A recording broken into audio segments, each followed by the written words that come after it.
तो ये राम वाली आत्मा ब्रह्मा के द्वारा जो 9 कुरी के ब्राह्मण तैयार होते हैं, उनमें 2 कुरियां हैं मुख्य। एक सूर्यवंशी, कौन से? जो यज्ञ के आदि में ज्ञान सूर्य ने जिसमें प्रवेश किया और उसके पक्के फॉलोअर। अरे हाँ, तो वो पक्के फॉलोअर्स तो सूर्यवंशी तो थे, गर्मी तो थी उनमें, लेकिन 63 जन्म की जो गर्मी है विधर्मियों के संग में आते आते कामेंद्रिय में समाहित हो गई, तो वो विविचारी बन पड़ क्या।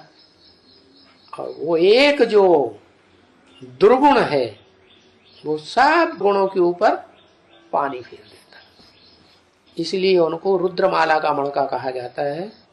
उन रुद्रमाला के मणकों की यादगार भारत में बाप ने बताई, क्या निर्गुण बालकों की संस्था बनी। वो बड़ा प्रयास करते हैं क्या, इस काम इंद्रिय के ऊपर जीत पाले, लेकिन वो जीत पा नहीं पाते।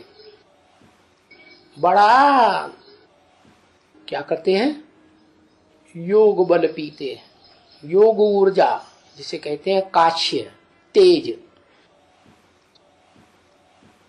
लेकिन फिर भी वो उसमें पास नहीं होते। तो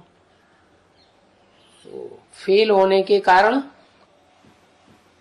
है तो पूर्वज, पूर्व माने पहले और ज माने जन्म लेने वाले, सारी सृष्टि के पूर्वज आत्माएं हैं वो रुद्रमाला के मणके, सूर्यवंशी हैं।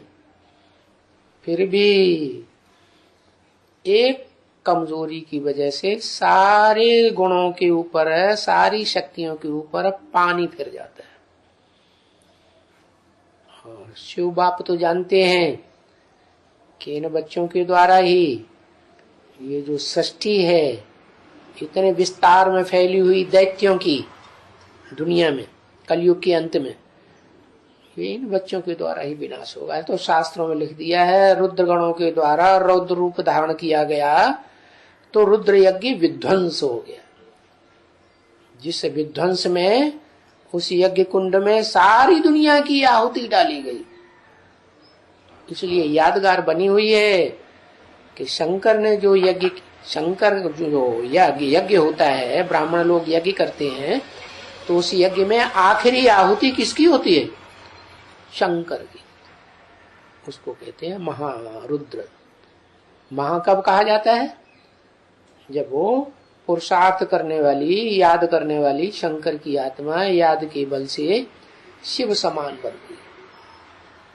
शिव समान निराकारी, निर्विकारी, निरहंकारी बनती है, तब उसकी यादगार होती है शिवलिंग के रूप में। और इस सोमनाथ के स्वरूप को दुनिया में कोई नहीं जानता।